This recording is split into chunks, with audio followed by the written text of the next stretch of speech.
आपके portfolio health के लिए स्टॉक बहुत अच्छा है। आपकी हेल्थ और पोर्टफोलियो की हेल्थ दोनों के लिए। तो टेक्निकल पैरामीटर्स पे, फंडामेंटल पैरामीटर्स पे, दोनों ही पैरामीटर्स पे ये कंपनी बहुत खरी उतरती है। तो go for this company. New year, new goals, और obviously new investment plan. Well, hello everyone, welcome to Street Expert Podcast, जहां बातें होती है मार्केट की बिना नॉइस बिना हाइप। आज का एपिसोड थोड़ा स्पेशल है क्योंकि अगर आप 2026 में अपनी इन्वेस्टमेंट जर्नी सीरियसली स्टार्ट करना चाहते हो या ऑलरेडी इन्वेस्ट कर रहे हो बट क्लैरिटी चाहते हो, then you are the right place. आज हम बात करने वाले हैं top 10 stock pick of the year, but एक एक करके लॉजिकली, कामली और रियल मार्केट पर्सपेक्टिव के साथ। Before we jump into the stock, एक चीज क्लियर कर देते हैं, ये एपिसोड उन लोगों के लिए है जो बोलते हैं यार इन्वेस्ट तो करना है पर स्टार्ट कहाँ से करें। हम आज कोई get rich quick scheme discuss नहीं कर रहे हैं, हम बात कर रहे हैं राइट कंपनीज, राइट माइंडसेट और राइट पेशेंस की। आज के एपिसोड में हम रिवील करेंगे 10 स्टॉक आइडियाज एक एक करके, हर स्टॉक के पीछे एक अपना reason, growth driver, sector outlook और लॉन्ग टर्म पोटेंशियल। और हाँ, ये सिर्फ नेम लिस्ट नहीं होगा, ये होगा why you should keep this stock on your radar. तो बिना किसी डिले के लेट्स बिगिन।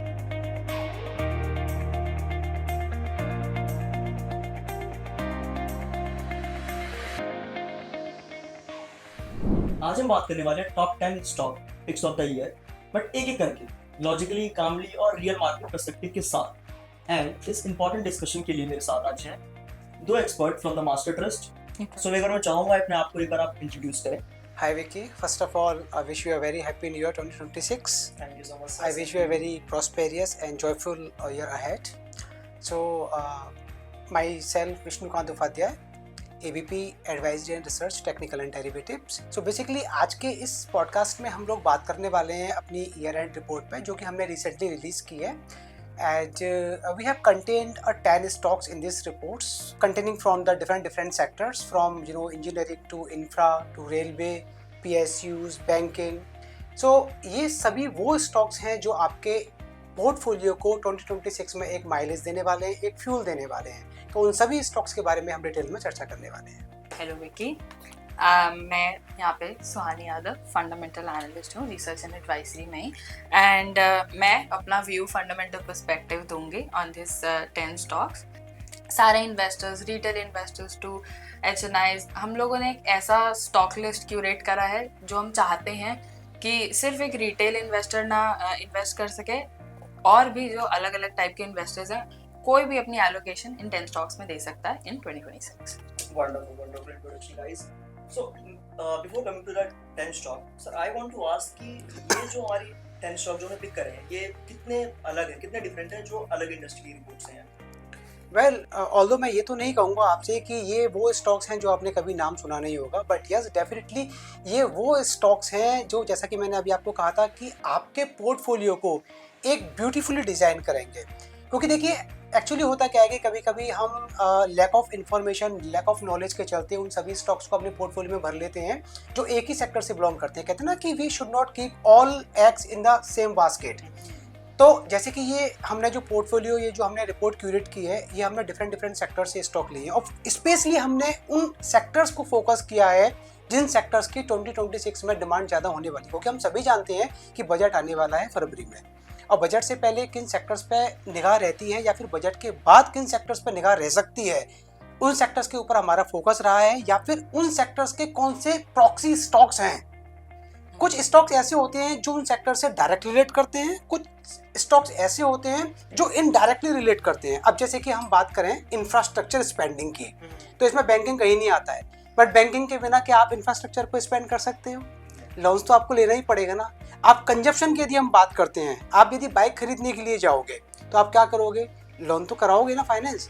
तो डायरेक्टली यदि गवर्नमेंट का फोकस कंजप्शन पे है तो इनडायरेक्टली उसका फोकस बैंकिंग पे भी है, राइट। तो हमने अपने इस रिपोर्ट को इस तरीके से डिजाइन किया है, इस तरीके से इसको ब्यूटीफुली डिजाइन किया है कि ना कि आपको सिर्फ वो डायरेक्ट सेक्टर्स पे निगाह रखेगी, इट मींस आपको इनडायरेक्ट सेक्टर्स के ऊपर भी निगाह डालने को मिलेगा। ये एक चीज़ सर ने बहुत अच्छी बोली कि बहुत सारे क्लाइंट्स होते हैं, बहुत सारे रिटेल इन्वेस्टर्स होते हैं जो एक ही लाइक बैंकिंग सेक्टर में या हेल्थ केयर सेक्टर में बहुत सारे स्टॉक्स ले लेते हैं, देन दे आर सेइंग कि हमें इस चीज़ में इशू आ रहा है क्योंकि हम लोगों ने सारी एलोकेशन एक ही सेक्टर में कर दी है। तो आपको सेक्टर स्पेसिफिक रिस्क तो आएगा ही, तो उस वजह से हम लोगों ने इसमें from health care to electronics, EPC, manufacturing, हम लोगों ने सारे टाइप के स्टॉक्स डाले सो दैट आपकी पोर्टफोलियो भी डाइवर्सिफाइड रहे throughout the year. 10 stock में बताने हम जा रहे हैं, उसमें हमारा इंजीनियरिंग से लेके हेल्थ केयर, पीएसयू बैंक, हम सब कवर करने वाले हैं। जी बिल्कुल विक्की, ये 10 स्टॉक वो स्टॉक्स हैं जिनको कि न सिर्फ HNI FIs ट्रैक करते हैं, इनको रिटेल भी ट्रैक करता है। इनको हर तबके का जो इन्वेस्टर्स है, from retail to FIs to HNI DIs, हर तबके का इन्वेस्टर्स इन स्टॉक्स को डील करता है, इनको ट्रैक करता है। और सबसे अच्छी बात यह है कि इन स्टॉक्स के टिकट साइज जो है वो आपकी रीच में है। ऐसा नहीं है कि इनके टिकट साइज बहुत ज़्यादा है और रिटेल इन्वेस्टर्स की रीच नहीं है। वो टिकट साइज जो है वो आपके जो है कंट्रोल में है, वो आपकी लिमिट में है, उनमें आप इन्वेस्ट करके चल सकते हैं। ये सबसे बड़ी खास बात है जिसको कि हमने ध्यान में रखा हुआ है। मतलब इसमें एक छोटे निवेशक से लेके एक बिल्कुल, बड़ा निवेशक इसमें आराम से बिल्कुल invest कर सकता है। बिल्कुल। बहुत बढ़िया। तो जैसे कई लोग एग्जांपल्स भी देते हैं कि हम लोग कोई एक छोटी से छोटी चीज़, एक कुर्सी है, एक फ़ोन भी हम लोग कितना ढूंढ के खरीदते हैं, तो वो अपना काम आप लोगों के लिए इस रिपोर्ट के साथ करती है। ठीक है, अच्छा मैं स्टॉक के आगे बढ़ने से पहले मैं एक चीज पूछना चाहूंगा, अगर 2026 से कोई अपनी इन्वेस्टमेंट जर्नी स्टार्ट करना चाहता है तो क्या वो इन 10 स्टॉक के माध्यम से स्टार्ट कर सकता है? 100% अनडाउटेडली, इसमें तो कोई सवाल ही नहीं है। हमने एक्चुअली ये स्टॉक्स का जो डिज़ाइन किया है, इस रिपोर्ट का जो डिज़ाइन किया है, इस चीज़ को ध्यान में रखते ही किया है कि यदि आप फर्स्ट टाइम इन्वेस्टर हो, और सिंपल ये नहीं कि आप फर्स्ट टाइम इन्वेस्टर हो, यदि आप ऑलरेडी इन्वेस्टेड हो मार्केट में, यदि आप वेटरन भी हो मार्केट के, और यदि आपको कुछ स्टॉक्स का सिलेक्शन चाहिए, आप मतलब ऐसा नहीं कह रहा हूँ मैं कि आप यदि वेटरन हो मार्केट में तो आप सबको जानते हो, राइट। आप यदि ऑलरेडी इन्वेस्टेड हो मार्केट में, आपकी SIP चलते हैं, आप डायरेक्ट इन्वेस्टमेंट करते हो, या फिर आप एक न्यू कमर हो मार्केट के लिए, तो डेफिनेटली ये जो रिपोर्ट है ये हमने आपके लिए ही बनाई है, आप ऐसा सोच के चलिए। ठीक है, हमने समझ लिया कि हम इस स्टॉक इस रिपोर्ट में हम कौन कौन से सेक्टर के बारे में बात करने वाले हैं। तो before coming to the stock, एक काम करते हैं, हम एक एक करके एक स्टॉक के बारे में जानते हैं। बिल्कुल। सो सबसे पहले स्टॉक हमारा है L&T, यस। जो इस रिपोर्ट में है। तो सर L&T पे आपका क्या व्यू पॉइंट है?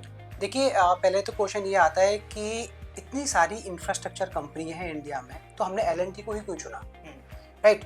तो इसका सिंपल जवाब ये है कि L&T is one of the biggest infrastructure company in India. सबसे बड़ी एक हैवीवेट कंपनी है जिसके साथ हम हमेशा सेफ रहते हैं, राइट। अब आप यदि इसकी ग्रोथ की बात करें तो देखिए, अभी ये कंपनी लगभग 5.5 लाख करोड़ मार्केट कैप की कंपनी है। और जैसा कि विक्की, मैंने आपको पॉडकास्ट के स्टार्टिंग में कहा था कि गवर्नमेंट का बजट आने वाला है, यूनियन बजट आने वाला है फरवरी में, और हम सभी जानते हैं there is a heightening possibilities that there would be a further capex in India, right. कि गवर्नमेंट का जो फोकस है कैपिटल एक्सपेंडिचर्स के ऊपर रहेगा, स्पेशली इंफ्रास्ट्रक्चर एक्सपेंडिचर के ऊपर रहेगा।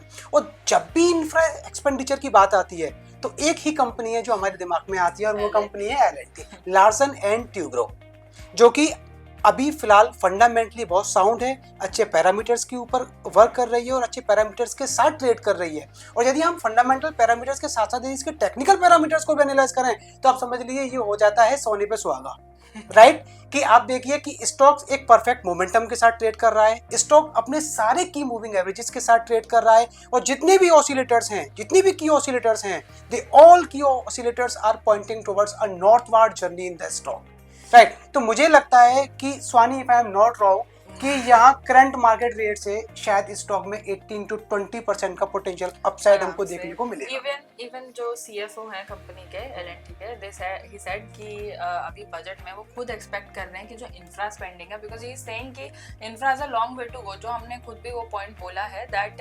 Infrastructure in India is not at its peak. हम लोग US से कंपैरिजन नहीं करते हैं, so there is a lot of growth potential.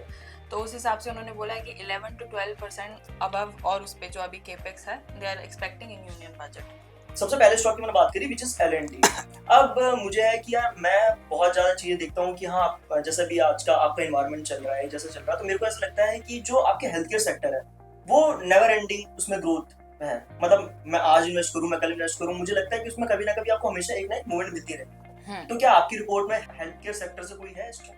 Yes, in fact हम लोग जो नेक्स्ट स्टॉक जिसके बारे में हम लोग बात करने वाले हैं फोर्टिस हेल्थ केयर है। फोर्टिस हम लोगों ने इसलिए दिया है बिकॉज हम खुद हेल्थ केयर, आप खुद भी जानोगे, it's like it's coming into a matured phase. तो अगर किसी को अपनी अर्निंग स्टेबल रखनी है over the next year, Fortis would be a good call, क्योंकि Fortis is into chronic therapies. उनका अभी they are doubling down on the domestic business. तो कोई भी issue, chronic therapies and generic medicines, they are not dependent on US, तो उनको उतना issue भी नहीं आएगा. सर तो देखिए आप एक समझ लीजिए कि जो हेल्थ केयर स्टॉक्स होते हैं ना, ये स्टॉक्स एक डार्लिंग स्टॉक होते हैं एफआईज के लिए, ठीक है ना. और इसका रिवोल्यूशन ये है कि एफआईज का मोर देन 27% एफआईज होल्ड करता है फोर्टिस हेल्थ केयर को. तो आप सोचिए कि अच्छा, आप जब भी बात करते हैं कि एफआईज ने 27% होल्ड किया है या एफआईज ने 10% होल्ड किया है या फिर एफआईज ने 15% होल्ड किया है, तो आप मान के चलिए कि एफआईज एक वो तबका है इन्वेस्टर्स का जो कि हमसे ज्यादा नॉलेज लेके बैठा हुआ है, राइट.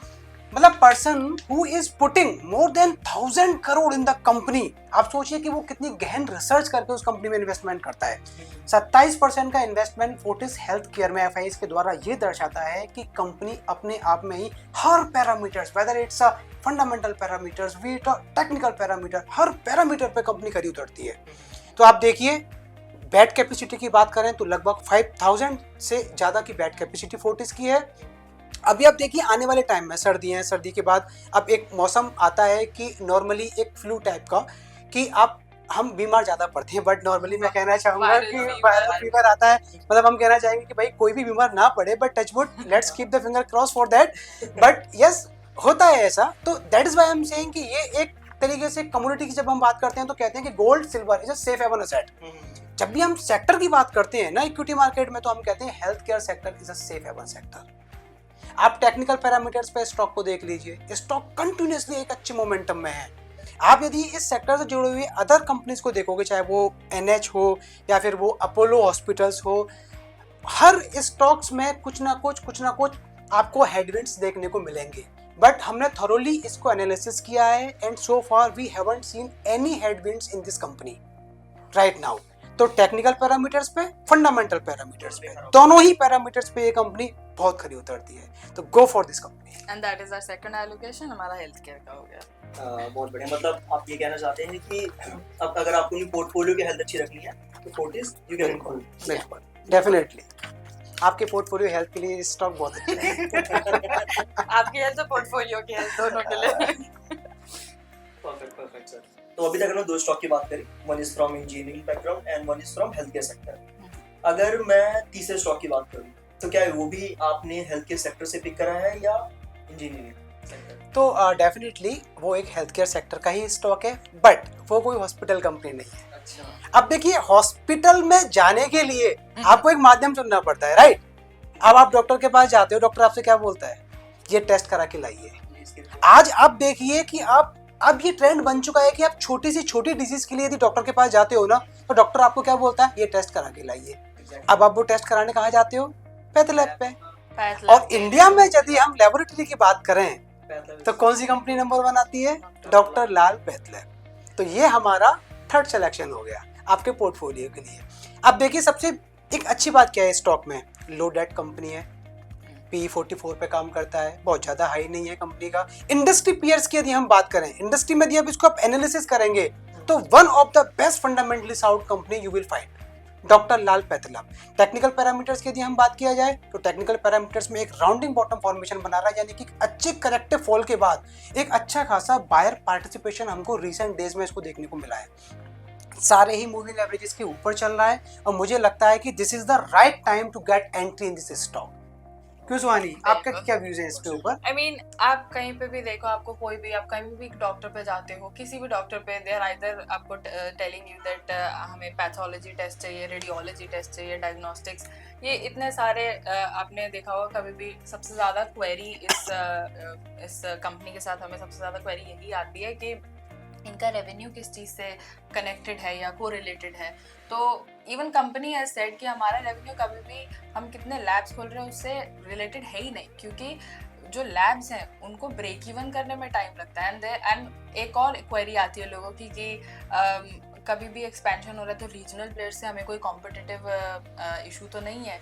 तो वो इशू नहीं रहता, बिकॉज रीजनल प्लेयर्स आपके प्राइस के साथ थोड़ा बहुत कम्पीट कर सकते हैं. बट ओवरऑल अगर आप ब्रांच एक्सपेंशन देखें और 2-3 साल की इनकी परफॉर्मेंस देखें, company has done splendidly and fundamentally very sound company like सरसैट. हमने डॉक्टरों को रख लिया, हम सबसे पहले डॉक्टर के पास जाते हैं, फिर डॉक्टर हमको आने से पहले बोलता है रिपोर्ट लेके आए, रिपोर्ट के लिए हमने डॉक्टर लाल पैथ करता, हम रिपोर्ट लेके डॉक्टर के पास जाते हैं, उसके बाद डॉक्टर कुछ मेडिसिन देता है। बिल्कुल। अब क्या कोई मेडिसिन सेक्टर का भी कुछ है? कोई बिल्कुल है, बट वो हम बाद में डिस्कस करेंगे, वो हम बाद में डिस्कस करेंगे, उसके लिए आपको थोड़ा सा वेट करना होगा, ठीक है, क्योंकि अब आपको इतना सारा कंटेंट मिल रहा है अपने पोर्टफोलियो के लिए 2026 के लिए, तो आपको उसके लिए थोड़ा सा तो वेट करना बनता है नहीं?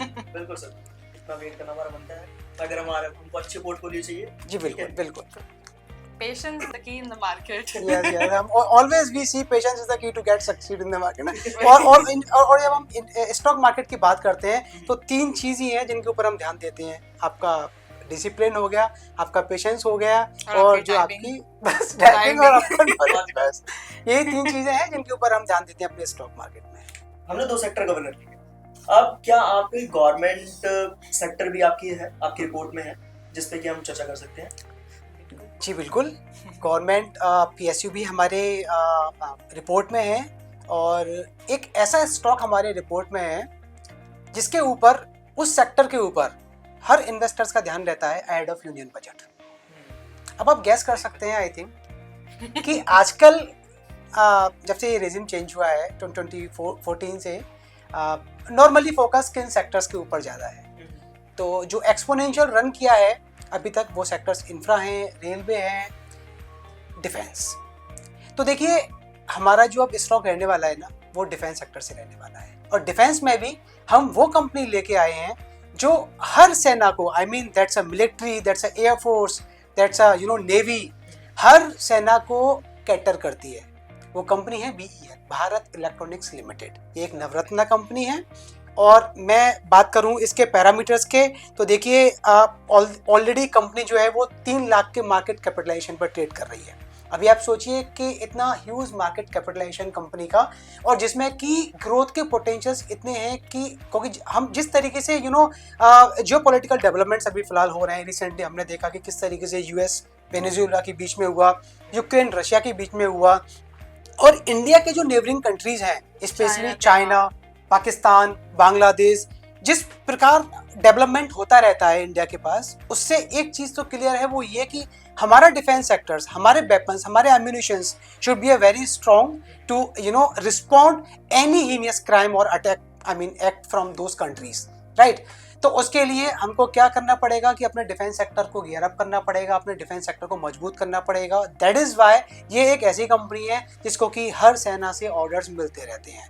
यदि ऑर्डर बुक की हम बात करें, कंपनी का ऑर्डर बुक इस समय कंप्लीटली इन्फ्लेटेड है, बहुत स्वेल्ड ऑर्डर बुक है कंपनी का, हर आए दिन इसको ऑर्डर मिलते रहते हैं। एग्जीक्यूशन कंपनी का बहुत अच्छा है, हर फंडामेंटल पैरामीटर्स पे कंपनी खरी उतरती है। टेक्निकली बात करें तो कंपनी ने एक अच्छा खासा पॉश लिया था, एक हेल्दी करेक्टिव फॉल आपको इस कंपनी में देखने को मिला था, और अच्छी खासी फॉर्मेशंस अभी फिलहाल यदि आप देखें चार्ट पे तो एक ascending triangle kind of formation है, जो कि इंडिकेट करती है एक अच्छे रनअप के बाद एक साइलेंट पॉश मार्केट में आता है, और उसके बाद मार्केट दोबारा गियर अप करता है।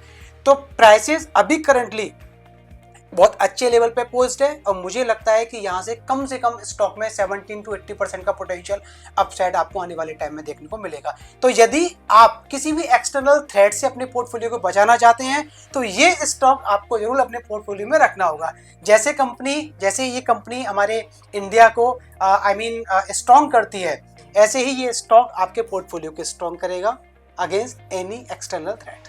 क्यों स्वानी, आप क्या कहती हैं?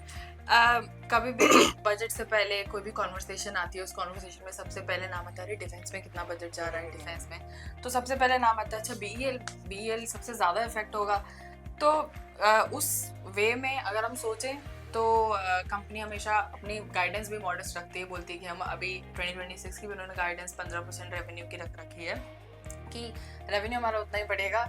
And there is a reason, कितनी बार कोई भी there is some geopolitical escalation कहीं पे भी बाहर, तो a lot of these companies and countries economies they turn to India की, इंडिया की जो इक्विपमेंट मैन्युफैक्चरिंग डिफेंस में सेक्टर है, भले वो नेवल हो, वो एयरफोर्स हो, तो एक वो रेवेन्यू ऑर्डर फ्लो जो रहता है वो हमेशा कंसिस्टेंट रहता है। And BEL is a good example कि इंडिया की स्ट्रेंथ कहाँ लाया करती है अहेड ऑफ द बजट। यहाँ से सर की पूरी तैयारी देख के लग रहा है कि भाई ये जो स्टॉक है ये आपका पोर्टफोलियो चमका नहीं ही ये हमने स्टॉक्स आपको सिलेक्शन किया ही ऐसा है कि चाहे इंटरनल थ्रेट हो या एक्सटर्नल थ्रेट हो, आपका पोर्टफोलियो जो है वो सेफ रहे, वो डिफेंसिव रहे आपका पोर्टफोलियो। अभी तक हमने 4 स्टॉक डिस्कस कर लिए हैं, बट इससे पहले भी आपने वो 2 से 3 पॉइंट बोले जो कि मैं चाहता हूँ जो कोई न्यू कमर है उसको समझ आए। आपने एक बोला था कि एक स्टॉक में एफआई की जो है स्टेक अच्छी है, दूसरा आपने बताया कि बेल के पास अच्छा खासा ऑर्डर बुक है, तीसरा आपने बताया कि मार्केट कैप भी उसकी काफी अच्छी खासी है। अब मैं चाहता हूँ कोई भी अपनी जो समझ लो वो बिल्कुल न्यू कमर है मार्केट, वो अपनी बिल्कुल इन्वेस्टमेंट जर्नी बिल्कुल नया स्टार्ट करना चाहता है, अगर वो किसी स्टॉक सिलेक्शन करता है तो उनको किन बातों का ध्यान रखना चाहिए? वेल तो देखिए, यदि आप न्यू कमर हैं और यदि आप स्टॉक सिलेक्शन के लिए जाते हैं तो कुछ नहीं, बस 3 से 4 चीज़ें हैं जो कि आपको ध्यान रखनी है। वो चीज़ें हैं, आप कंपनी के आरओई देख लीजिए, आप कंपनी का आरओसी ही देख लीजिए, 15% के ऊपर का आरओई आरओसी होना चाहिए। कंपनी लेस डेट वाली होनी चाहिए, यानी कि उसका डेट टू इक्विटी रेशियो आप कोशिश करिए कि 0.5 से नीचे हो।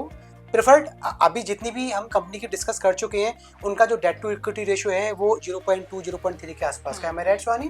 ठीक है ना? तो कोशिश करिए कि उनका डेट टू इक्विटी रेशियो जो हो वो 0.5 से नीचे का हो, कंपनी डेट बर्डन ना हो, कंपनी का मार्केट कैपिटलाइजेशन 50,000 करोड़ के आसपास का हो या फिर उससे ऊपर का हो, क्योंकि ये इंडिकेट करता है कि आप एक छोटे से, एक तरीके से हम कह सकते हैं लार्ज कैप टाइप के स्टॉक में अपना पैसा लगाते हो, क्योंकि अभी आप न्यू कमर हैं, स्मॉल कैप मिड कैप से दूर रखिए। देखिए इन स्टॉक्स में पोटेंशियल तो बहुत होता है बढ़ने का, बट आप कहते हैं ना कि हाई रिस्क हाई गेन, तो गेन यदि आप ज्यादा लेना चाहते हैं तो रिस्क भी आपको ज्यादा लेना पड़ेगा। और आप देख चुके हैं कि स्मॉल कैप का परफॉर्मेंस 2025 में कैसा रहा है।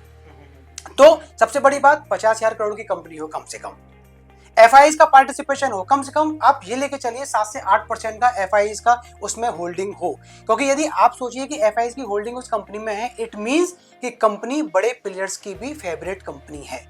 तो ये छोटी सी कुछ चीजें हैं, ज्यादा आपको ध्यान नहीं देना है पैरामीटर्स के ऊपर। आरओई आरओसीई 15% से ऊपर हो, डेट इक्विटी रेशियो आपका 0.5% से नीचे हो और एफआईएस की होल्डिंग हो। प्रमोटर होल्डिंग कोशिश करिए 60% से या 50% से ज्यादा की हो, क्योंकि प्रमोटर होल्डिंग कंपनी में 50 से 55% से ज्यादा की रहेगी। इट मींस प्रमोटर्स जो है वो अपनी कंपनी के लिए आप कह सकते हैं कि स्ट्रॉन्ग है, उनकी जो सोचने की क्षमता है कि मेरी कंपनी अच्छा करेगी वो अच्छी रहती है, क्योंकि कुछ कंपनी ऐसी होती है जिनमें प्रमोटर होल्डिंग 20% 30% के आसपास होती है। ये दर्शाता है कि प्रमोटर्स खुद सोचते हैं कि उनकी कंपनी अच्छा नहीं कर सकती, दैट इज वाई कि वो लगातार अपनी स्टेक जो है वो रिड्यूस कर रहे हैं। इसी पे मैं सर के एक पॉइंट पे मैं ऐड करना चाहूँगी 2 रीजंस। एक हो गया कि अगर आप न्यू कमर हो, आपको और चीज़ें आइडेंटिफाई करनी है, आप सबसे बेस्ट चीज़ जो देख सकते हो वो अर्निंग्स यील्ड देख सकते हो। आप देख सकते हो कि रिलेटिव टू द मार्केट आपकी कंपनी कितनी कमा रही है। तो हम जैसे निफ्टी 50 से कंपैरिजन करते हैं, हम रिलेटिव वैल्यूएशन कर देते हैं, वो ज़्यादा टेक्निकल हो गया। तो आप देख लीजिए कि पीयर्स के साथ में कंपनी कैसी कर रही है। एंड एक सेकेंड पॉइंट जो मैं न्यू कमर्स के लिए एक जैसे एडवाइस रहती है वो होगी कि कभी भी न्यू कमर्स मार्केट में आते तो इमोशंस कंट्रोल नहीं होते, साइकोलॉजी सबसे ज़्यादा इशू करती है मार्केट में कोई भी स्टॉक लेने के लिए। तो know your entries, know your exit and be patient. I hope you are taking all the point which we are discussing. तो सर हमने 4 स्टॉक की बात कर ली, तो आप ज़्यादा देर ना करते हुए क्या हम 5 स्टॉक पे हैं? हाँ बिल्कुल। तो देखिए विकी, आपने थोड़ी देर पहले डिस्कस किया था कि हमने एक हेल्थ केयर सेक्टर की कंपनी चुनी, फिर हमने हेल्थ केयर के बाद वो कंपनी चुनी जहां हम डॉक्टर के पास जाते हैं, डॉक्टर हमको बोलता है कि भाई ये टेस्ट करा के लाइए, तो वो कंपनी डॉक्टर लाल पैथ लैब थी। अब डॉक्टर आपकी रिपोर्ट देख के आपको कुछ प्रिस्क्राइब करता है, ठीक है, वो होती है मेडिसिन, वो आप मेडिसिन लेने बाजार में जाते हो, राइट। तो देखिए अब आप सोचेंगे कि there are so many company belonging to pharma sectors like large cap companies like Sun Pharma, like Cipla, so many companies are there, but here we are taking the company that we can say comes from the mid cap sector, और उसका जो market capitalisation है वो लगभग 1,29,000 करोड़ के आसपास का है। तो हम कह सकते हैं ये एक टियर 1 मिड कैप कंपनी है एक तरीके से, ठीक है ना। और इस कंपनी का नाम है टोरेंट फार्मास्यूटिकल्स। देखिए आपके दिमाग में एक विचार आ रहा होगा कि why Torrent pharmaceuticals, why not Sun pharma, why not Cipla. तो विकी आप देखेंगे कि जिस तरीके से फरवरी 2025 में जो डेवलपमेंट्स हुए, यूएस में जो रेजिम चेंज हुआ, डोनाल्ड ट्रंप शासन में आए, प्रेसिडेंट बने यूएस के, उसके बाद एक टैरिफ वॉर इंक्रीज हुआ है और उस टैरिफ वॉर ने इंडिया ही नहीं पूरे ग्लोबल इकोनॉमी को हिला के एक तरीके से रख दिया है। तो इंडिया भी एक तरीके से पीछे नहीं रहा है उससे इन्फ्लुएंस होने से, ठीक है। तो इंडिया के काफ़ी सारे sectors from pharma to IT affect हुए हैं उस चीज़ से। तो क्योंकि कुछ कंपनीज ऐसी हैं लार्ज कैप में भी, उनका डायरेक्ट एक्सपोजर यूएस में है, बिल्कुल, ठीक है। तो ये जो डेवलपमेंट्स होते हैं ना, इनसे उन कंपनीज की जो प्रॉफिटेबिलिटी है, जो उनके मार्जिन्स हैं, उनके ऊपर एक बैड इम्पैक्ट पड़ता है। तो हम वो कंपनी लेके आए हैं आपके लिए। यदि कुछ ऐसा नेगेटिव डेवलपमेंट होता है तो आपके पोर्टफोलियो हेल्थ के ऊपर कोई नेगेटिव डेवलपमेंट ना हो और ये कंपनी जो है आपके पोर्टफोलियो को एक मेडिसिन देती रहे। दैट इज वाई, बिल्कुल, that is why we have picked a Torrent pharmaceuticals. देखिए डेट बहुत कम है कंपनी पे कंपैरेटिवली, कोई खास ज़्यादा डेट नहीं है, 2800 करोड़ का डेट है। यदि इक्विटी के कंपैरिजन में देखा जाए तो काफ़ी कम है। मार्केट कैप में ऑलरेडी इसका बता ही चुका हूँ। यदि मैं पी रेशो की यदि हम बात करें तो कंपनी का जो पी रेशो है दैट कम्स अराउंड 60, जो कि एक पीयर को हम एनालाइज करें तो पीयर एनालिसिस में एक तरीके से एक्सपोनेंशियल नहीं है। टेक्निकल पैरामीटर्स की यदि हम बात करें इसका, तो टेक्निकल पैरामीटर्स पे कंपनी काफ़ी खरी उतरती है। कंटिन्यूसली कंपनी जो है एक राइजिंग अप ट्रेंड में है, हाई राइज हाई लोज के फॉर्मेशंस के साथ फिलहाल अभी ये ट्रेडिंग कर रही है कंपनी। सारे ही अपने की मूविंग एवरेजेस की ऑसिलेटर्स के फिलहाल अभी ऊपर है। और रिसेंट डेज में जो वॉल्यूम्स हमको इस कंपनी में देखने को मिले हैं, ये इंडिकेट करते हैं कि जो डेवलपमेंट्स अभी रिसेंट अभी हुआ है, वो डेवलपमेंट ये इंडिकेट करता है कि एक फ्रेश बाइंग पार्टिसिपेशंस, एक म्यूचुअल फंड्स के द्वारा, बड़े बड़े म्यूचुअल फंड्स के द्वारा एक पार्टिसिपेशन, एक बाइंग हमको स्टॉक में देखने को मिली है। और जब आपको लगता है, जब आपको पता लगता है कि कोई बड़े बड़े म्यूचुअल फंड्स ने इस कंपनी में बाइंग की है, इट मीन्स वो आंख बंद करके तो बाइंग करते नहीं है। There is something concrete to put money in, right. तो कुछ कॉन्क्रीट उनको भी लगा और काफ़ी सारा कॉन्क्रीट हमको भी लग रहा है कंपनी में आपकी एनालिसिस के बाद। तो that is why we have covered this stock in our portfolio. Suhani, आप कुछ ऐड करना चाहेंगे? मैं ऐड करना चाहूँगी, मैं ये बताना चाहूँगी, आपने बहुत ज़्यादा नाम सुना होगा अभी न्यूज़ में, सेमाग्लूटाइड ड्रग्स। तो कंपनी डोमेस्टिकली जैसे अभी आप देखेंगे तो यूरोप की एक कंपनी नोवो नॉर्डिस्क है, वो बना रही है ओजेम्पिक। ओजेम्पिक जो वेट लॉस ड्रग है, ओरिजिनली बनी थी डायबिटिक लोगों के लिए, क्योंकि डायबिटिक लोगों में इंसुलिन जो होता है वो कंट्रोल करना होता है एंड उससे उनका वेट लॉस होता है। But this started being diabetic drug, now it is a weight loss drug. तो उस पर भी जो टोरेंट फार्मा है वो डोमेस्टिकली सेमाग्लूटाइड ड्रग्स पे फोकस कर रहे हैं और अब वो ड्रग्स बनाना स्टार्ट करेंगे। और अपनी जो डोमेस्टिक बिजनेस है वो कह रहे हैं कि यूएस बिजनेस से अब हमें ज़्यादा इफेक्ट नहीं पड़ेगा, ना हम उस तरफ अभी अपना कैपेक्स करेंगे। तो अभी उनका जो फोकस है वो डोमेस्टिक बिजनेस और इंडिया पे है। तो उस हिसाब से stock is good for 1 year.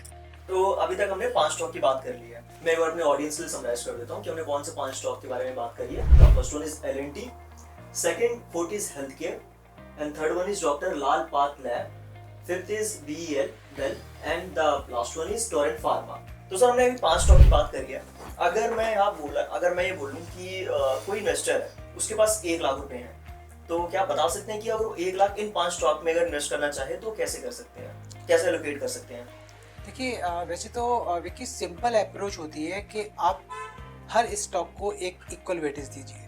You have to deploy equal amount to each stock. जैसे कि फॉर एग्जांपल हमने जो अपनी रिपोर्ट निकाली है, इसमें वी हैव कंटेन्ड 10 स्टॉक्स। तो हमारी तरफ से रिकमेंडेशन ये रहेगी कि आप हर स्टॉक को इक्वल वेटेज दीजिए। यानी कि if you are planning to deploy 10 lakh rupees, then you have to invest 1 lakh rupee in each stock. हर स्टॉक में 1 लाख रुपये आप इन्वेस्ट करके चलिए, यानी कि इक्वल वेटेज आपको देना पड़ेगा।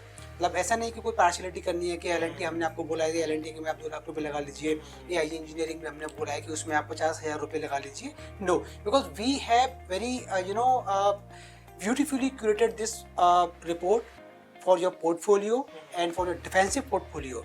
तो ऐसा नहीं है कि किसी एक स्टॉक को हम ज़्यादा वेटेज देंगे और किसी एक स्टॉक को हम कम वेटेज देंगे। तो इक्वल अमाउंट आपको डिप्लॉय करना है और हर स्टॉक को आपको इक्वल वेटेज। जैसे सर ने बोला कि हमें इक्वली पूरी पोर्टफोलियो इन 10 स्टॉक्स में एलोकेट करनी चाहिए।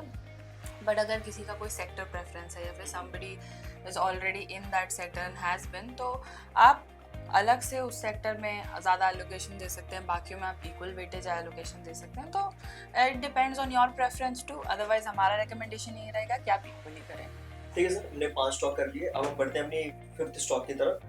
वो स्टॉक आप क्या रिकमेंड करते हैं? तो डेफिनेटली अभी तक जो हमने बात की है वो हमने इंफ्रा सेक्टर की बात की है, अभी तक जो हमने बात की है वो हेल्थ केयर सेक्टर से बात की है, हमने पैथ लैब से बात की है, हमने डिफेंस सेक्टर से बात की है।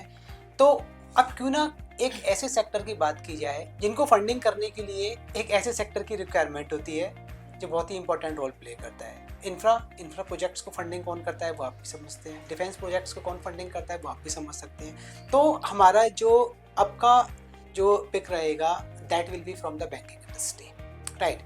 और that's a heavy weight from the banking industry, especially we have contained this stock from the private sector bank and that is ICICI Bank. अब आपके दिमाग में क्वेश्चन आ रहा होगा कि why ICICI Bank? Because PSUs are doing good and ahead of the union budget there is a rally in the PSU stocks, whether be it from the infra, be it from the defense, be it from the PSU banks especially. तो हमने private sector की bank को क्यों ही चुना? तो जब भी आप बैंकिंग सेक्टर्स को एनालाइज करते हैं ना, तो आपके दिमाग में 2 पॉइंट बड़े होने चाहिए। पहला तो ये कि जो बैंक है वो किस वैल्यूएशन पे काम कर रही है, किस वैल्यूएशन पे ट्रेड कर रही है। सेकंड जो है उसकी बैंक की जो लोन बुक है वो कितनी डाइवर्सिफाइड है। तो जब भी आप आईसीआईसीआई बैंक की बात करते हैं ना, इनका जो लोन पोर्टफोलियो है दैट इज ब्यूटीफुली डाइवर्सिफाइड। ये लोग जो है रिटेल से लेके कॉर्पोरेट, एसएमई से लेके एंटरप्रेन्योर्स, हर व्यक्ति को ये लोन कैटर करते हैं। और आपको शायद पता ना हो तो आरबीआई का एक सिस्टम होता है जो बैंकिंग कैटेगरी को डीएसआईबी में कैटेगराइज करता है। डीएसआईबी का मतलब होता है डोमेस्टिक सिस्टमैटिकली इंपॉर्टेंट बैंक, और आईसीआईसीआई बैंक एक ऐसी बैंक है जिसको डीएसआईबी की कैटेगरी मिली हुई है, यानी कि बहुत सेफ बैंक है। हर पैरामीटर्स पे ये बैंक खरी उतरती है। यदि हम इसके असेट क्वालिटी की बात करें तो इसकी असेट क्वालिटी जो है वो कंटिन्यूसली ग्रो हो रही है, एनपीए इसके कंटिन्यूसली डिक्रीज हो रहे हैं, और जो इसके नेट इंटरेस्ट मार्जिन है वो काफ़ी एलिवेटेड यानी कि 4.3 के आसपास के स्टैंड करते हैं। टेक्निकल पैरामीटर्स की यदि हम इसकी बात करें तो देखिए एक अच्छे करेक्टिव मूव के बाद 1400 के आसपास का लेवल अभी बैंक का है। 8 से 9% की करेक्टिव डिक्लाइन हमको स्टॉक में देखने को मिल चुकी है, जो कि अभी तक मुझे लगता है कि किसी भी बैंक में शायद अभी प्रेजेंट लेवल्स पे देखने को हमको नहीं मिली है, क्योंकि सारी बैंकिंग स्टॉक्स अभी काफ़ी एलिवेटेड लेवल्स पर चल रहे हैं। तो रूम ऑफ एक्सपेंशन की यदि हम बात करें, वैल्यूएशन पॉइंट से हम बात करें तो ये जो बैंक है वो दोनों ही पैरामीटर्स पे वो काफ़ी खरा उतरता है। तो रूम ऑफ एक्सपेंशन काफ़ी है, मुझे लगता है करंट मार्केट रेट से 17 से 18% के गेन आपको 2026 में देखने को मिल सकते हैं। और वैल्यूएशन फ्रंट पर ऑलरेडी हम बात कर चुके हैं कि जो इसके जो पीयर्स हैं, एचडीएफसी बैंक है, एक्सिस है, कोटक है, उन सभी के कंपेरिजन में काफ़ी कह सकते हैं किफ़ायती वैल्यूड है कंपनी। अगर मेरा ओपिनियन अगर मैं बीच में कुछ बोलूँ तो हम कभी भी कोई इन्वेस्टर होता है उनका पहला क्वेश्चन ये जाता है कि ओ सारे सेक्टर्स में तो हमने अपनी इन्वेस्टमेंट्स इन्वॉल्व कर ली, बट बैंकिंग सेक्टर में से क्या? बैंकिंग सेक्टर में आपके सबसे ज़्यादा बड़े नाम यही आते हैं, आईसीआईसीआई, एक्सिस, एचडीएफसी।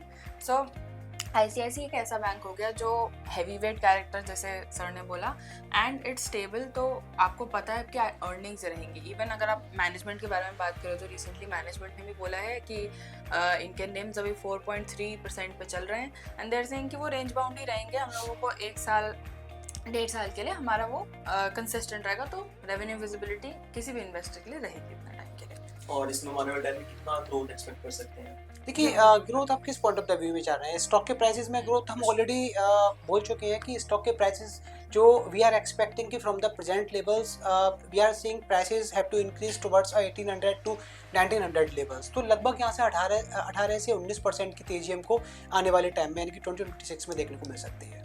बहुत आराम से बिल्कुल। ठीक है, तो बढ़ते हैं अपने नेक्स्ट स्टॉक की तरफ। तो नेक्स्ट स्टॉक आपकी लिस्ट में क्या है? सारे सेक्टर्स की अभी हमने बात की, वो बैंकिंग भी हो गया, वो हेल्थ केयर जैसे कि हमने बात भी की, पैथ लैब भी हो गया, आपका डिफेंस भी हो गया। तो क्यों ना अब कुछ ऐसे सेक्टर को टच किया जाए जो कि अभी ट्रेंडिंग है और ये अभी फ़िलहाल न्यूज़ में भी है। तो डेफिनेटली वो सेक्टर रहेगा हमारा मेटल, और metal is doing quite good. तो ऐसा हो नहीं सकता है कि हम अपने इन्वेस्टर्स के लिए, उनके पोर्टफोलियो के लिए मेटल सेक्टर से कोई स्टॉक पिक ना करें। तो हमारा स्टॉक रहेगा आप एपीएल अपोलो ट्यूब्स। ये एक हम कह सकते हैं टियर 2 मिड कैप कंपनी है जिसका कि मार्केट कैपिटलाइजेशन लगभग 52,000 करोड़ के आसपास का है। अब देखिए आप कहेंगे कि इसमें क्या खास बात है, मेटल कंपनी तो काफ़ी सारी हैं, सेल भी है, टाटा स्टील भी है, तो हमने ये कंपनी का चुनी। तो देखिए जब भी हम किसी कंपनी की बात करते हैं तो जैसे कि मैंने पॉडकास्ट के स्टार्टिंग में भी कहा था, जब आपने पूछा था मेरे से कि जब कोई एक नया इन्वेस्टर है तो वो क्या पैरामीटर्स देखे कि वो खुद ही इन्वेस्ट करे मार्केट में। तो हमने बात भी की थी कि आरओई को देखना चाहिए, आरओईसी को देखना चाहिए, प्रमोटर होल्डिंग देखनी चाहिए, एफआईएस की होल्डिंग देखनी चाहिए। तो आप विश्वास करिए एपीएल अपोलो ट्यूब्स एक ऐसी कंपनी है जिनकी आरओई आरओसीई दोनों ही 20% से ज़्यादा है। आप सोचिए कि कंपनी किस रफ्तार से ग्रोथ कर रही है कि क्वार्टर 2 काफ़ी शानदार रहा है कंपनी का, और एक्सपेक्टेड ये है कि क्वार्टर 3 बहुत शानदार रहने वाला है।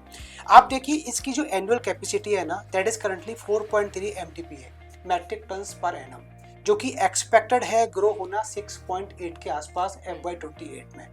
तो that is exponential gain we can see in companies production capacity of a metal.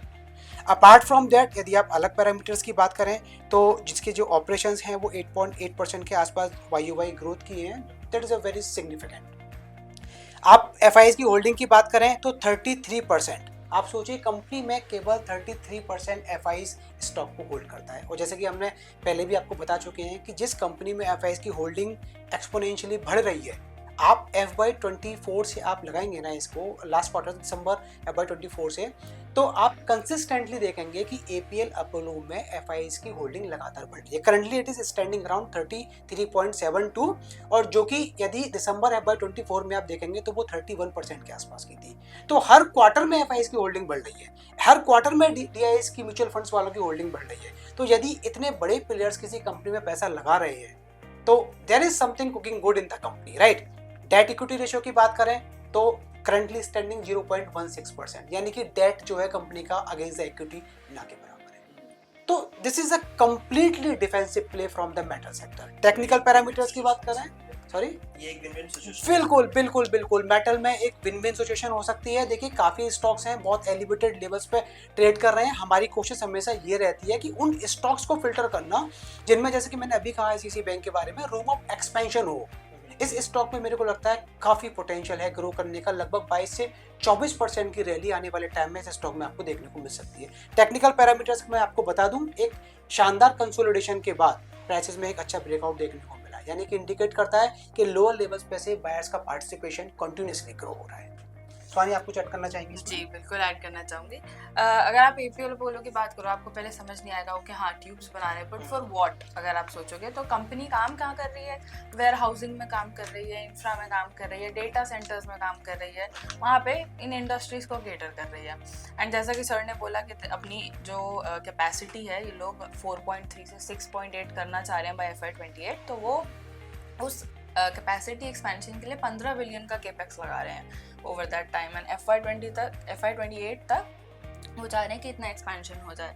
Plus एक पॉइंट और मैं इसमें ऐड करना चाहूँगी, गवर्नमेंट है उन्होंने 11 से 12% स्टील पे इंपोर्ट टैरिफ लगाया है, ताकि जो स्टील का प्राइस है वो इंडिया में रेगुलेटेड रहे, इंपोर्ट्स की वजह से ज़्यादा बढ़े ना, ज़्यादा इरेगुलराइज ना हो जाए आउट ऑफ द ब्लू। अगर एक साल 1.5 साल के हिसाब के रेवेन्यू विजिबिलिटी के पॉइंट ऑफ व्यू से हम देखें तो stock is right there, right should be up in their investment journey. हाँ, बढ़ते हैं स्टॉक नंबर 3 विकी। तो अभी तक देखिए हमने काफ़ी सेक्टर की बात की, और हमने ऐसे सेक्टर्स की बात की अभी तक जिनमें हमने जिन कंपनियों के बारे में बात की उनका कोई मोनोपोली नहीं है। They all are a very sound from a technical and fundamental parameters, but yes they companies do not have a monopoly in their sector.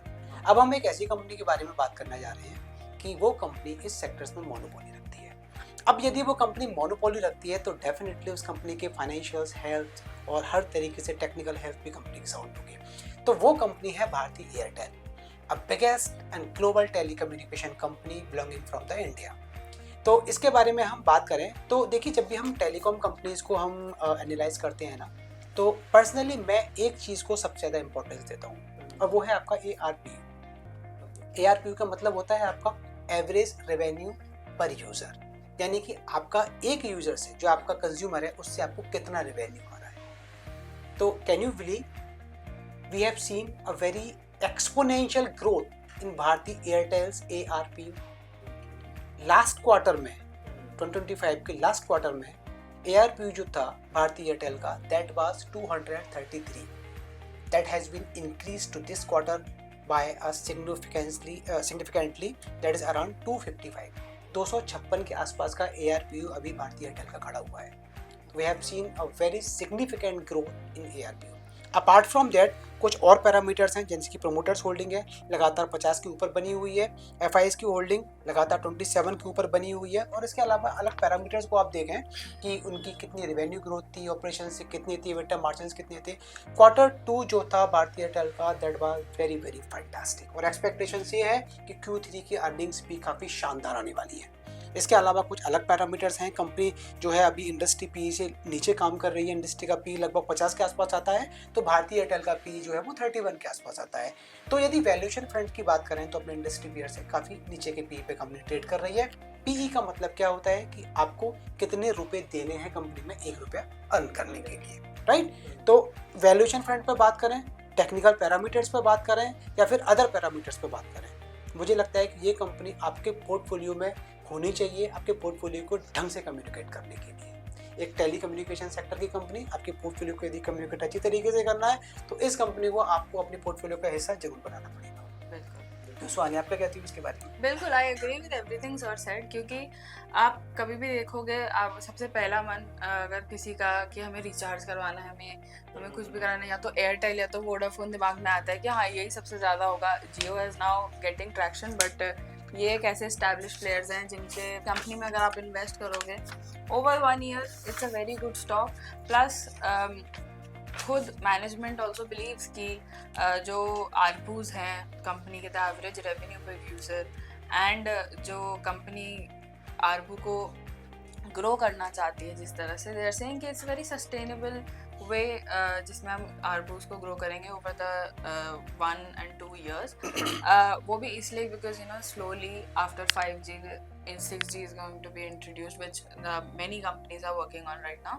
तो उस वे में भारतीय Airtel should be on your radar. तो sir अभी तक हमने काफी सारे सेक्टर्स के बारे में, जैसे अगर बात करूँ इंजीनियर सेक्टर के बारे में बात कर ली, हमने हेल्थ केयर सेक्टर के बारे में बात कर ली, हमने पीयूसी बैंक को ले लिया, हमने मोनोपोली स्टॉक के बारे में बात कर ली। क्या इनसे हटके भी हमारा जो स्टॉक लिस्ट है उसमें है कोई ऐसा सेक्टर? डेफिनेटली। अब देखिए, जब भी आप घर बनाते हैं तो किसका रोल सबसे ज़्यादा होता है? इंजीनियर्स का, राइट। क्योंकि आपके घर को बनाने वाले जो मिस्त्री होते हैं आपके निगाहों में एक तरीके से वो इंजीनियर है। यदि वो स्किल्ड नहीं है तो आप क्या उम्मीद कर सकते हैं कि वो आपकी बिल्डिंग को, आपके स्ट्रक्चर को, आपके फाउंडेशन को कैसे खड़ा करेंगे? तो यदि आपके स्टॉक में कोई इंजीनियरिंग स्टॉक ना हो तो क्या आपका पोर्टफोलियो सस्टेन कर पाएगा? तो हमारा अगला स्टॉक है AIA इंजीनियरिंग। अब वैसे नाम पे तो मत जाइए इसका कि AIA इंजीनियरिंग, क्योंकि कंपनी जो है ये एक डिफरेंट सेक्टर की कंपनी है। ये बेसिकली ये कैपिटल गुड्स हम कह सकते हैं, कैपिटल गुड्स सेक्टर की कंपनी है, इंजीनियरिंग सेक्टर की कंपनी है, और मेनली ये कंपनी कैटर करती है माइनिंग एंड सीमेंट सेक्टर को, राइट। तो अब माइनिंग और सीमेंट सेक्टर को कैटर करती है, और यदि हम ये कहें कि आने वाला टाइम जो है माइनिंग और सीमेंट कंपनीज का हो सकता है, क्यों, उसका भी हम रीज़न देंगे आपको। आप देखिए, यूनियन बजट आने वाला है और multiple times we have discussed about this कि यूनियन बजट आने वाला है, काफ़ी सारे सेक्टर्स हैं और काफ़ी सारे इनडायरेक्ट प्रॉक्सी सेक्टर्स भी हैं जो उसके ऊपर डिपेंड करते हैं। तो यदि मैं ये लेके चलूँ कि गवर्नमेंट कुछ ना कुछ तो शायद इंफ्रा को देगी, तो डिमांड किसकी बढ़ेगी? सीमेंट कंपनीज की। यदि डिफेंस को देगी, ईवीज के लिए कुछ लेके आएगी पॉल्यूशन को कंट्रोल करने के लिए, तो डिमांड किसकी बढ़ेगी? माइनिंग कंपनीज की, जो मेटल को माइन करती हैं। तो यदि डिमांड माइनिंग में है, यदि डिमांड इंफ्रा सीमेंट सेक्टर में है, तो अल्टीमेटली डिमांड किसकी है? AIA इंजीनियरिंग की। और AIA engineering is a very niche global leader. ये एकमात्र एक ऐसी कंपनी है, I mean one of the, एकमात्र तो मैं नहीं कह सकता, वन ऑफ द, ये एक ऐसी कंपनी है जिसके सेक्टर्स में कंपटीशन काफी टफ है। यानी कि एक तरीके से मैं ये तो नहीं कह रहा ये मोनोपोली स्टॉक है, बट मैं ये भी नहीं कह रहा मैं ड्यूपोली स्टॉक है। इसके सेक्टर्स में इस जैसी कंपनियों का एग्जिस्टेंस बहुत कम है, यानी कि एंट्री बैरियर्स काफ़ी हाई है। आप ये कह के चल सकते हैं, जब एंट्री बैरियर्स किसी सेक्टर्स के लिए हाई होते हैं तो वो उस कंपनी के लिए एक पॉजिटिव पॉइंट होता है, यदि कंपनी उस सेक्टर से बिलोंग करती है। तो AIA इंजीनियरिंग की यदि हम बात करें तो फंडामेंटली हम बात कर चुके हैं कि ये किस सेक्टर को कैटर करती है, और उस सेक्टर की जो ग्रोथ है आने वाले टाइम में एक्सपोनेंशियली ग्रो होने वाली है। तो जैसे कि कुछ कंपनीज हैं, आप रेलवे ले लीजिए, आप PSU वैसी कंपनी ले लीजिए जो इंफ्रा पे काम करती हैं, आप डिफेंस ले लीजिए। इन कंपनीज की तरफ से इस AIA इंजीनियरिंग को काफ़ी अच्छे ऑर्डर्स मिलते हैं। तो कंपनी की जो ऑर्डर बुक है वो काफ़ी इन्फ्लेटेड है। कंपनी का जो डेट टू इक्विटी रेशियो है वो 0.14 के आसपास है इक्विटी के कंपैरिजन में, जो कि ना के बराबर है। हम कह सकते हैं कंपनी ऑलमोस्ट डेट फ्री है। कंपनी के पास कोई भी बर्डन नहीं है किसी को पे करने के लिए। तो जब कंपनी के पास कोई बर्डन नहीं होता है तो कंपनी एक तरीके से फ्री ऑफ माइंड ग्रोथ करती है। तो यदि सेकंड क्वार्टर के इसके आप रिजल्ट देखें विक्की, तो दैट वाज एब्सोल्युटली फैंटास्टिक। बहुत अच्छे रिजल्ट कंपनी ने पोस्ट किए थे और क्वार्टर 3 भी एक्सपेक्टेड है कि बहुत अच्छा रहने वाला है। आप प्रमोटर होल्डिंग देखें तो 58%, 58% की इसकी प्रमोटर होल्डिंग है। और यदि एफआईएस की होल्डिंग देखें तो 16 to 17% की एफआईएस की होल्डिंग है। प्रमोटर्स की होल्डिंग लगातार इसमें बढ़ रही है, जो कि इंडिकेट करता है कि प्रमोटर्स अपनी कंपनी के बारे में काफी कॉन्फिडेंट है, राइट। तो टेक्निकल पैरामीटर्स की बात करें, कंपनी ने एक राउंडिंग बॉटम, एक अच्छे खासे गिरावट के बाद, आप इसका चार्ट एनालिसिस करिए, 30 to 35% गिरावट के बाद प्राइस ने एक शानदार रिकवरी दी है। और ये रिकवरी ये शो करती है कि इन्वेस्टर्स ये देख रहे हैं कि आने वाला टाइम हो सकता है इस कंपनी का हो। तो ये जो रिकवरी आई है, अच्छे वॉल्यूम्स के साथ जो रिकवरी आई है, मुझे लगता है कि ये इंजीनियरिंग स्टॉक आपके पोर्टफोलियो को इंजीनियर करने के लिए काफ़ी इंपॉर्टेंट है। तो ये that is why we have taken this stock in the portfolio. अगर मैं न्यू कमर के पर्सपेक्टिव से देखूं तो अगर कोई मुझे समझाए कि ये कंपनी क्या है, तो आप इसको एक बहुत छोटे से एग्जाम्पल के साथ आप समझ सकते हो कि जब भी कभी भी वीट हार्वेस्ट होता है तो उसको ग्राइंड करा जाता है ताकि वो फ्लावर बने जो हम खा सकते हैं। अब ले लीजिए कि वही उन्हीं टाइप के ग्राइंडर्स में लाइनर्स बॉल्स होते हैं जो लगे होते हैं, जो ये कंपनी बनाती है, which is 5x time stronger and metals and अलग अलग टाइप के minerals they grind so that ये माइनिंग सीमेंट इन इंडस्ट्रीज में जाके as a raw material use हो पाए। तो आप वो देख लेंगे। एंड कंपनी डाइवर्सिफाइड है, एक ऐसी कंपनी है जिसको बाहर से भी ऑर्डर्स मिल रहे हैं, बाहर वाली कंट्रीज से ऑर्डर मिल रहे हैं। इनको अभी रिसेंटली में इनको चीले से ऑर्डर मिला है फॉर 12,000 to 15,000 करोड़। तो कंपनी की order visibility is really good. तो हमारी तरफ से ये बहुत अच्छा स्टॉक है। और आप लोग ये फ्यूचर में अच्छा करेंगे बिल्कुल, क्योंकि हम लोग जब बात कर रहे हैं स्टॉक के बारे में, हम इससे रिलेटेड हम कोरिलेटेड चीज़ों के बारे में भी बात कर रहे हैं, जैसे cement industry, mining industry. And cement mining is in turn indirectly related to infra sector. तो visibility is consequential and in a chain. तो आप देख सकते हो कि कितना भी आप इधर उधर देखो तो आपको वो कॉन्सिक्वेंशियल और कोरिलेटिव फैक्टर्स मिल जाएंगे जहाँ पे इस कंपनी की visibility over the next 1.5 year रहेगी। इसके फंडामेंटल और टेक्निकल सुन के तो ऐसा लग रहा है कि this is the stock you should keep in your portfolio. बिल्कुल, ये स्टॉक तो आपको मिस करना नहीं चाहिए अपने पोर्टफोलियो को, और अदर आपको कोई भी स्टॉक मिस नहीं करना चाहिए। जो भी हमने जिन स्टॉक्स के बारे में डिस्कस किया है अपनी रिपोर्ट में, वो सारे ही स्टॉक, जैसे कि मैंने कहा कि आपको इक्वल अमाउंट डिप्लॉय करना है, तो वो इक्वली आपको अमाउंट, और स्वानी ने भी कोट किया कि यदि ऑलरेडी आपके पोर्टफोलियो में किसी एक सेक्टर का वेटेज ज़्यादा है तो accordingly you can play. But हमारी तरफ से और कोशिश यही रहेगी कि हम आपको एक मैसेज दें कि आप इक्वल अमाउंट डिप्लॉय करें हर स्टॉक में। तो अभी तक हमने हमारे 10 स्टॉक लिस्ट में से हमने 9 स्टॉक जो कि है कवर कर लिया है। मैं फिर भी अपने व्यूअर्स के लिए एक बार स्टॉक को समराइज कर देता हूँ। नंबर 10 पे था हमारा L&T, नंबर 9 पे था हमारा फोर्टिस हेल्थकेयर लिमिटेड, नंबर 8 पे था हमारा डॉक्टर लाल पैथ लैब, नंबर 7 पे था हमारा BEL, नंबर 6 पे था हमारा टॉरेंट फार्मा, नंबर 5 पे था हमारा ICICI बैंक, नंबर 4 पे था हमारा APL अपोलो लिमिटेड, नंबर 3 पे था हमारा भारती एयरटेल एंड नंबर 2 पे AIA engineering. Moving on to our final stock. सब हमने सारे सेक्टर की बात करी, बट पर्सनली ना आई बिलीव, मतलब नॉट आई बिलीव, बट मेरे को बड़ा अच्छा लगता है कि यार कोई स्टॉक ना, मतलब चाहे बेचूं चाहे ना बेचूं, बट मुझे पैसा आता रहे। It means dividend. तो कोई ऐसा स्टॉक है आपकी लिस्ट में जो कि डिविडेंड भी प्रोवाइड करे? बिल्कुल बिल्कुल ठीक कहा विकी आपने। डिविडेंड यील्ड स्टॉक हमारे पोर्टफोलियो में ना हो ऐसा हो नहीं सकता। और हमने इतने सारे स्टॉक्स की बात की और most of the stocks we have taken from the private sector. And एक stock BEL Bharat electronics limited हमने पब्लिक सेक्टर से लिया था। तो ये जो हमारा लास्ट स्टॉक है ये भी एक पब्लिक सेक्टर नेटवर्किंग कंपनी है और इसका नाम है BHEL Bharat heavy electrical limited. और ये it's a well diversified company.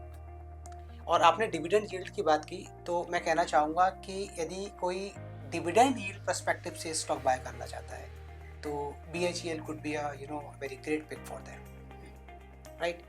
तो अब थोड़ा इसके पैरामीटर्स की बात करते हैं कि why we have selected this stock for our report. तो देखिए, जैसा कि मैंने कहा कि ये एक वो कंपनी है जो ऑलमोस्ट आप कह सकते हैं सारी सेक्टर्स को कैटर करती है, चाहे वो पावर सेक्टर हो, चाहे वो एनर्जी सेक्टर हो, चाहे वो रेलवे सेक्टर हो, चाहे वो डिफेंस सेक्टर हो, चाहे वो मैन्युफैक्चरिंग इंजीनियरिंग सेक्टर हो। एक ऐसी कंपनी है कैपिटल गुड सेक्टर की कि हर सेक्टर को एक तरीके से कैटर करती है। 1 लाख करोड़ के आसपास का कंपनी का मार्केट कैप है, जो कि कंटिन्यूसली ग्रो हो रहा है। अभी इस जंक्चर पे से भी मुझे लगता है कि ये आने वाले कैलेंडर ईयर में 2026 में इसका जो मार्केट कैपिटलाइजेशन है वो लगभग 15 से 17% के आसपास का ग्रो कर सकता है। तो आप यदि पैरामीटर्स की बात करें तो देखिए, जैसा कि मैंने ऑलरेडी आपको बताया है कि मैन्युफैक्चरिंग से लेके पावर सेक्टर से लेके डिफेंस सेक्टर से लेके हर सेक्टर्स को ये कैटर करती है। आप ग्रोथ देखिए कि डिफेंस में आने वाले टाइम में ग्रोथ होने वाली है। रेलवेज हमेशा गवर्नमेंट के रडार पे रहता है, इंफ्रा हमेशा गवर्नमेंट के रडार पे रहता है, पावर सेक्टर्स तो गवर्नमेंट के रडार पे है ही है, क्योंकि ग्रीन रेवोल्यूशन के चलते हमको पावर में और ईवीज में अपना एक्सपेंडिचर्स इंक्रीज करना ही करना है। तो ये जितने भी सेक्टर जिनके बारे में अभी डिस्कस कर रहे हैं ना, ये कंपनी पर्टिकुलरली उन सभी सेक्टर्स को कैटर करती है। तो यदि उन सेक्टर्स में ग्रोथ है तो इस कंपनी में भी ग्रोथ है। आप ऑर्डर बुक की यदि आप बात करें ना, तो कंपनी की जो ऑर्डर बुक है currently standing at 1.3 to 1.5 lakh, इतने के आसपास कंपनी के अभी फिलहाल ऑर्डर बुक है। तो आप सोचिए इतनी इन्फ्लेटेड स्वेल्ड ऑर्डर बुक यदि किसी कंपनी की है, apart from that execution rate यदि किसी कंपनी का इतना शानदार है, तो उस कंपनी के सोचिए कि ग्रोथ पर्सपेक्टिव कितनी अच्छी हो सकती है। आप टेक्निकल पैरामीटर्स पे बात करें तो टेक्निकल पैरामीटर्स पे एक शानदार रिबाउंड हमको इस स्टॉक में देखने को मिला है, एक अच्छे हेल्दी करेक्टिव फॉल के बाद। एक अच्छे हेल्दी अभी आप देखिए कि जब भी हम हेल्दी करेक्टिव फॉल की बात करते हैं तो मैं क्यों हमेशा उन स्टॉक्स को ज़्यादा प्रेफर करता हूं जिनमें एक करेक्टिव फॉल आ चुका होता है। हम कहते हैं ना बातों में कि शेयर जब 2 कदम पीछे चलता है तो समझिए वो एक लंबी छलांग लेने वाला होता है, राइट? बिल्कुल। तो आप यही समझ के चलिए कि जब तक इस स्टॉक में एक अच्छा हेल्दी करेक्टिव फॉल नहीं आएगा, आप एक नए हाई की उम्मीद नहीं कर सकते हो। तो BHEL ये एक ऐसा स्टॉक है जिसमें कि हमको एक अच्छा करेक्टिव फॉल देखने को मिल चुका है। अब आप तैयार रहिए एक नया हाई देखने के लिए। तो मुझे लगता है आने वाले साल में, यानी कि इस करंट ईयर में 2026 में हमको यहाँ से कम 22 से 30% की ग्रोथ इस स्टॉक में देखने को मिल सकती है। तो ये स्टॉक आपके पोर्टफोलियो में होना चाहिए। Never miss this stock. क्यों स्वानी, आपका क्या व्यू? बिल्कुल। अगर आप लास्ट क्वार्टर में भी इनकी परफॉर्मेंस देखो तो इनका पैट ग्रो करा था 253% से सिमिलर क्वार्टर लास्ट ईयर के कंपैरिजन में।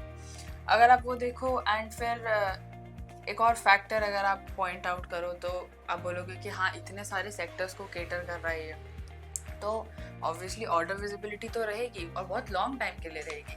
जब आप डिफेंस एंड PSU कंपनी से कॉन्ट्रैक्ट्स ले रहे हो तो वो एटलीस्ट 5 to 7 ईयर्स के कॉन्ट्रैक्ट्स होते हैं। तो ऐसा नहीं है कि कंपनी का रेवेन्यू विजिबिलिटी अगले 2 साल रहेगा या अगले 1 साल रहेगा। कंपनी का रेवेन्यू विजिबिलिटी रहेगा at least for 5-7 years, because defence, infra, all of these contracts are for 5 to 7 years at least at max. So definitely BHEL should be in your portfolio. I feel like even without the stock list BHEL एक ऐसा stock है जो most लोगों के portfolio में होता ही होता है। तो आज हमने 10 स्टॉक की बात करी बिल्कुल। एंड आई एम श्योर कि जो हमारे नॉन मार्केट पर्सन है, ये जो ऑलरेडी इन्वेस्टेड कर रहे हैं, उनको हमने बहुत ही लेमन लैंग्वेज में बताने की कोशिश करी कि हाँ ये 10 stock you can keep in your portfolio. और अगर आप 2026 से अपनी जर्नी स्टार्ट करना चाहते हैं तो इन स्टॉक से आप स्टार्ट कर सकते हैं। जी बिल्कुल विकी, 2026 की शुरुआत मुझे लगता है कि इन 10 स्टॉक से होनी चाहिए। और यदि आप इनडायरेक्ट इन्वेस्टमेंट भी करते हैं तो there are multiple choice for you, जैसे कि SIP कर सकते हैं, कुछ भी कर सकते हैं। बट आप न्यू कमर हैं और आप SIP की तरफ मूव नहीं करना चाहते हैं, तो मुझे लगता है कि ये आपके लिए फर्स्ट एंड लास्ट डेस्टिनेशन, ये रिपोर्ट आपके लिए फर्स्ट एंड लास्ट डेस्टिनेशन हो सकती है। आप इस रिपोर्ट को रिलाई करके, अब क्योंकि आप न्यू कमर्स हैं तो आप ध्यान रखिए कि रिस्क रिवार्ड आपको मेंटेन करना है। आपको अपना जिस तरीके से रिवार्ड आपको अपना लेके चलना है, मेंटेन करना है, उसी प्रकार आपको अपने रिस्क भी मेंटेन करना है। तो एक बार हमारी रिपोर्ट को आप गो थ्रू करिए। उस रिपोर्ट में आपको सारा कुछ देखने को मिलेगा कि हमने आपको रिस्क को लिमिट करने के लिए क्या क्या पॉइंट्स आपको दे रखे हैं। बिल्कुल। हमारा पूरा पॉइंट इस रिपोर्ट को बनाने का था कि हम अपने जो स्टॉक लिस्ट है, हमारी जो एनालिसिस है, उसे किसी न्यू कमर तक सीमित ना रखें। हम ये रखें कि हम 10 स्टॉक्स दे रहे हैं जो नो मैटर कोई न्यू कमर है या फिर कोई पुराना इन्वेस्टर है, एक्सपीरियंस्ड इन्वेस्टर है, वो भी इन स्टॉक्स में इन्वेस्ट कर सकते हैं। तो हमने एक बहुत कॉमन सेंट्रलाइज्ड स्टॉक लिस्ट बनाई है जो किसी भी न्यू कमर को या फिर कोई पुराने एक्सपीरियंस्ड इन्वेस्टर है जिनको अपनी पोर्टफोलियो एक्सपैंड करनी है या फिर अपनी पोर्टफोलियो में कोई डाइवर्सिफाई करके दूसरी सेक्टर्स के स्टॉक डालने हैं, तो that is right here. Well, ऐसा कहा गया है कि डे 1 और 1 डे, तो बेसिकली अगर आप स्टार्ट करना चाहते हैं तो you can find the full report in our description box. So it was very wonderful discussion with you, sir, and with you, Swami, also. Likewise. Wish you all a very happy investment journey and wish you all a very happy new year 2026. Thank you.